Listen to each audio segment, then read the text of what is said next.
Payola! I'm so sick of hearing about this. I hear about it all the time and it gets me really frustrated. It gets me really worked up.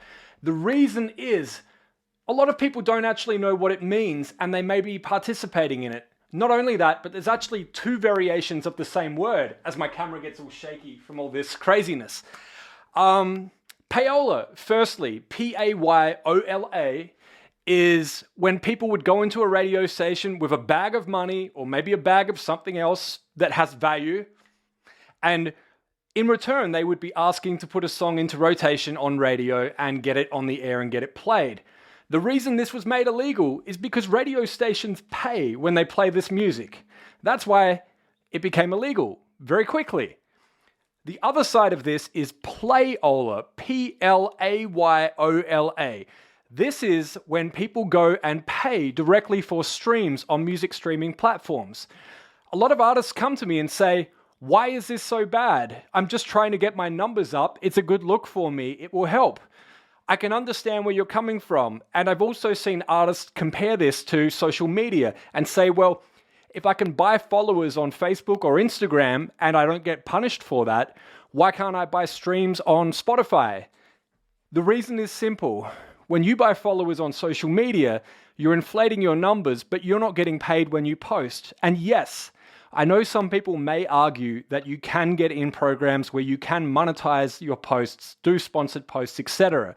But for the sake of this argument, let's just say that the two are very different, because anytime your music is streamed on any of these music streaming platforms, you are getting paid.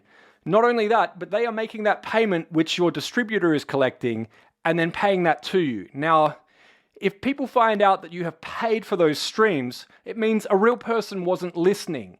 So what that means is that a real person wasn't listening, no one was enjoying that. Why should they pay for that stream that nobody actually heard because it was a robot in a factory somewhere or an iPod strapped up to a wall, an iPod Touch, I should say.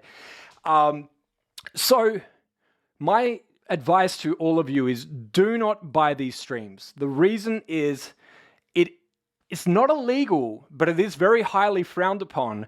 And the artist will get punished, not the person who has set up this store that is charging for streams. The artist will get punished, and what it could lead to is their music could get taken down.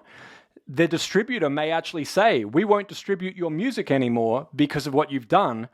And they basically have to start again. I've seen artists that have actually given up music completely because they started to gain momentum, engaged in one of these scams, and ended up losing everything that they had and having to start a brand new artist project. And even the dog is annoyed. She's gone crazy in the background right now. That's all I've got to say. I know this is a little more crazy than my normal videos, but it's something that I want to get this message out to help artists. Please do not pay for streams. If you have any doubts, any questions, any concerns, ask people that you trust, ask around, just ask, because there's plenty of people that will be happy to save you from the pain that you will go through long-term in your career by just trying to boost your numbers by buying streams. Thank you so much for watching. I'm Mike Warner. Please subscribe and follow for more videos like this.